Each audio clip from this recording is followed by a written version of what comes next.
छत्रपती संभाजीराजे हे राजकीय नेत्यांच्या प्रमुख नेत्यांच्या भेटीगाठी घेत आहेत, पण याच भेटीगाठींच्या अनुषंगानं राज्यातला मराठा आरक्षणाचा मुद्दा पुन्हा एकदा चव्हाट्यावर आलेला आहे आणि या अनुषंगानं पुढची वाटचाल नेमकी कशी असणार आहे। मराठा आरक्षण ज्या चक्रव्यूहात अडकलेला आहे त्या चक्रव्यूहातून मराठा आरक्षणाला बाहेर काढण्यासाठी नेमके काय पर्याय आपल्या समोर आहेत आणि या पर्यायांच्या बद्दल राजकीय पक्षांच्या नेमक्या भूमिका काय आहेत, मराठा समाजाची राजकीय नेत्यांकडून नेमकी अपेक्षा काय आहे, पुढचा मार्ग नेमका कसा असणार आहे या आंदोलनाचा आणि एकूणच या संपूर्ण लढाईचा, हे सगळं आपल्याला जाणून घ्यायचं आहे। याचं महामंथन पुढचे 2 तास न्यूज 18 लोकमतच्या माध्यमातून आपण करणार आहोत आणि गेली अनेक वर्ष या संपूर्ण चळवळीमध्ये लढ्यामध्ये महत्त्वाची भूमिका बजावणारे दिग्गज पाहुणे आपल्या सोबत असणार आहेत। आपल्या सोबत आता जोडले गेलेले आहेत सुप्रीम कोर्टातली लढाई, हायकोर्टातली लढाई, एकूण संपूर्ण आरक्षणाच्या लढाईमध्ये महत्त्वाची भूमिका याचिकाकर्ता म्हणून बजावणाऱ्या विनोद पाटील यांच्याकडून जाणून घ्यायचं आपल्याला बऱ्याच गोष्टी। विनोद पाटील आपल्या सोबत जोडले गेलेले आहेत। विनोदजी, स्वागत आहे तुमचं। आपल्या सोबत आहेत मराठा क्रांती मोर्चाचे समन्वयक गणेश कदम, नाशिकहून आपल्या सोबत जोडले गेलेले आहेत। गणेशजी, तुमचं सुद्धा स्वागत। आपल्या सोबत आहेत संविधान अभ्यासक ओबीसी नेते हरिभाऊ राठोड। हरिभाऊ, तुमचं सुद्धा या चर्चेमध्ये स्वागत। आणि थोड्याच वेळात मराठा ठोक मोर्चाचे समन्वयक आबा पाटील सुद्धा आपल्या सोबत जोडले जातील। मला त्यांच्याकडून सुद्धा काही गोष्टी जाणून घ्यायच्या आहेत, पण सुरुवातीला स्वाभाविकपणे मला जायचं विनोद पाटील यांच्याकडे। विनोदजी, आता सुप्रीम कोर्टाचा जो महत्त्वाचा निर्णय आला त्याच्यानंतर मराठा समाजाच्या मनात प्रचंड अस्वस्थता आहे, हे काही वेगळं सांगायची गरज नाही। या अस्वस्थतेच्या नंतर खरं तर कोरोनाच्या संकट काळात सगळ्यांनी संयम राखला, पण आता कुठेतरी पुन्हा ही मागणी, हा आवाज उठू लागलेला आहे की आता आम्हाला आरक्षण द्यायचं, तर ते कसं देणार याच्यासाठी संभाजीराजे छत्रपती यांनी पुढाकार घेतलाय आणि ते राजकीय नेत्यांच्या भेटीगाठी घेत आहेत। या संपूर्ण घटनाक्रमाकडे तुम्ही कसं पाहता? खरंच या भेटीगाठींमधून मराठा समाजाच्या हाती काही लागणार आहे का? पुढची दिशा स्पष्ट होण्यासाठी काही मदत होणार आहे का? तुम्ही कसं पाहताय? आपण सर्वांनी जर लक्षात घेतलं की सुप्रीम कोर्टाचा निर्णय लागल्यानंतर मराठा समाजामध्ये जी अस्वस्थता निर्माण झालेली आहे, प्रत्येक जण पर्याय शोधतोय, नैराश्याचं वातावरण आलेलं आहे। याच्यामध्ये सर्व स्तरावर खरं तर काम होणं गरजेचं आहे। तशी समाजाला अपेक्षा आहे की प्रत्येक घटकाने, समाजातील छोट्यात छोटा मोठ्यात मोठ्या व्यक्तीने याच्यासाठी प्रयत्न करावा। याचाच एक भाग म्हणून आदरणीय छत्रपती संभाजीराजे यांनी पवार साहेबांची भेट घेतली आणि आता इतर नेते मंडळांची ते भेट घेत आहे। राहिला प्रश्न पवार साहेबांचा, जर आपण जर सखोल एक मांडणी जर करायचं ठरवलं तर पवार साहेबांनी आत्ताच लेटेस्टमध्ये महाराष्ट्रामध्ये 3 तोंडाचे 3 पक्ष, म्हणजे जे कधी एकमेकांचं तोंड न बघणारे पक्ष, तिघं एकत्र आणून रिमोट स्वतःकडे ठेवून सरकार स्थापन केलं। खरं या अगोदर पुण्यामध्ये नरेंद्र मोदी साहेब भारताचे पंतप्रधान आल्यानंतर प्रधानमंत्री मोदयांनी भाष्य केलं होतं की शरद पवार साहेब माझे राजकीय गुरु आहेत। ते सर्व पार्श्वभूमी जर बघितली, पवार साहेबांनी जर हा विषय गांभीर्याने केला आणि गांभीर्याने घेतला तर निश्चित आम्हालाही बळकटी मिळेल आणि पवार साहेब प्रश्न या ठिकाणी मार्गी लावू शकतात। मग ते राज्य सरकारला सूचना करू शकतात की कोणत्या पद्धतीने लढाई लढली पाहिजे, ते केंद्र सरकारला विनंती करू शकतात कोणत्या पद्धतीने लढाई लढली गेली पाहिजे।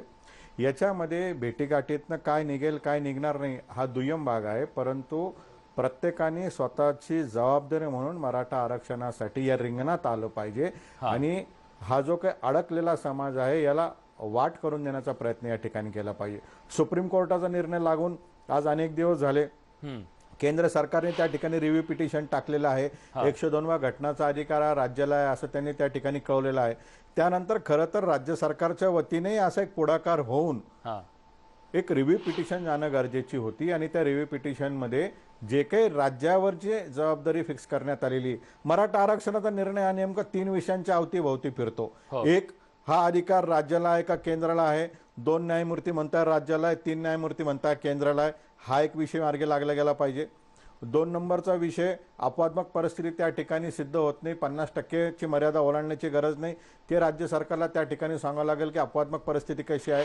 आणि 3 नंबरचा मुद्दा, मराठा समाजाला आरक्षण देत असताना जो आयोगाचा रिपोर्ट तयार आहे तो आयोगाचा रिपोर्ट माननीय सुप्रीम कोर्टाने त्या ठिकाणी नाकारलेला आहे। मग तो रिपोर्ट जिवंत ठेवण्यासाठी काय पद्धतीने, कुठल्या पद्धतीने नवीन डेटा कलेक्ट करून कुठलंही नवीन प्रोसेस न करता ह्या प्रोसेसमधून काही याला काउंटर पुरावे देऊन हा कसं टिकवता येईल, हे 3 विषय आज या ठिकाणी समोर आलेले आहे. मराठा समाजाची अडचण अशी झालेली आहे की राज्यामध्ये मागच्या काळामध्ये भारतीय जनता पार्टी होतं, शिवसेना होतं.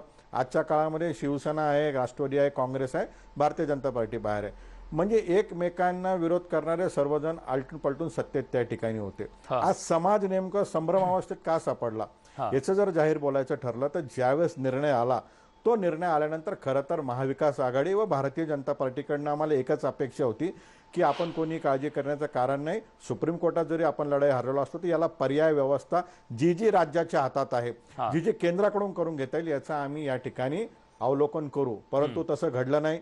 महाविकास आघाडी पुढे आली. महाविकास आघाडी म्हणली की हे आरक्षण देण्याचा राज्याला अधिकार नव्हता म्हणून टिकलं नाही. मग त्यावेळेस माझ्यासारख्या कार्यकर्त्याला एक प्रश्न पडला की जर हे टिकणारं नव्हतं तर मग तुम्ही मतदान का केलं? हे टिकणारं नव्हतं तर 2 वर्ष आम्हाला खोटी आश्वासनं का दिली की आम्ही टिकवू आणि न टिकल्यानंतर तुम्ही भाष्य करता की हे टिकणारं नव्हतं. त्याच पलीकडे भारतीय जनता पार्टी जी आज विरोधात आहे त्यांनी देखील आता त्यांनी एक जबाबदारी पार पाडली की केंद्र सरकारला सांगितलं की 109व्या घटनेची दुरुस्ती करा आणि तो राज्याला अधिकार आहे. परंतु त्याचबरोबरीने हे राहिलेले जे 2 मुद्दे आहे याच्याबाबत केंद्र सरकार देखील काही सकारात्मक भूमिका न्यायालयात करणार आहे का? त्यामुळे आज मराठा समाजासाठी हे सर्वचे सर्व एकसारखे चेहरे आहेत. फक्त यांचे पक्ष बदललेले आहेत. बरोबर, पक्ष बदललेले आहेत, पण यांच्या भूमिकांचं काय हा प्रश्न आहे. आणि त्याच भूमिका जाणून घेण्याचा प्रयत्न आता खऱ्या अर्थानं छत्रपती संभाजीराजे यांच्याकडून सुरू झालाय. पण मला आबा पाटलांना विचारायचं आहे, आबा पाटील, ज्या प्रकारचा निर्णय म्हणजे सुप्रीम कोर्टाचा निर्णय आल्याच्या नंतर ज्या प्रकारचं तूतू मैमय सुरू झालं सत्ताधारी विरोधकांमध्ये, कुठंतरी याची जबाबदारी कुणीच घ्यायला तयार नाही. जर समजा हे चुकीचं घडलेलं असेल, रोष त्याचा येऊ शकतो, तो रोष कुणी घ्यायला तयार नाहीये. म्हणून कुठंतरी मराठा समाज आज वाऱ्यावर पडलाय असं चित्र निर्माण झालंय. कसं आहे की गेल्या 35 वर्षापासूनची लढाई आरक्षणाची आणि या आरक्षणामध्ये काही राजकीय मंडळी, काही अधिकारी यांनी एक मक्तेदारी आरक्षणावरती सांगितलेलं आहे की तुम्ही प्रत्येक जण येतो संविधानाच्या गोष्टी करतो. मला एक सांगायचं की संविधानाच्या विषयावरती जर भूमिका घेतो आपण तर त्याच्यामध्ये समता, बंधुता, न्याय, समानता, समान संधी, समान न्यायाच्या भूमिका आपण त्या ठिकाणी घेतो.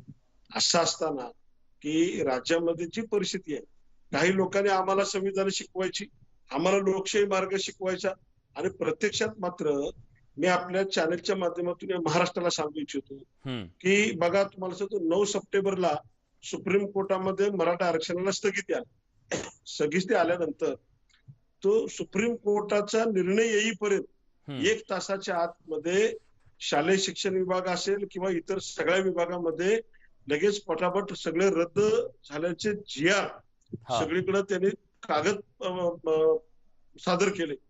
लगेच त्याचे GR काढण्यात आले. आणि मग मला सांगा की आता पदोन्नतीसारखा विषय आहे की त्याचं उच्च न्यायालयानं रद्द केलं.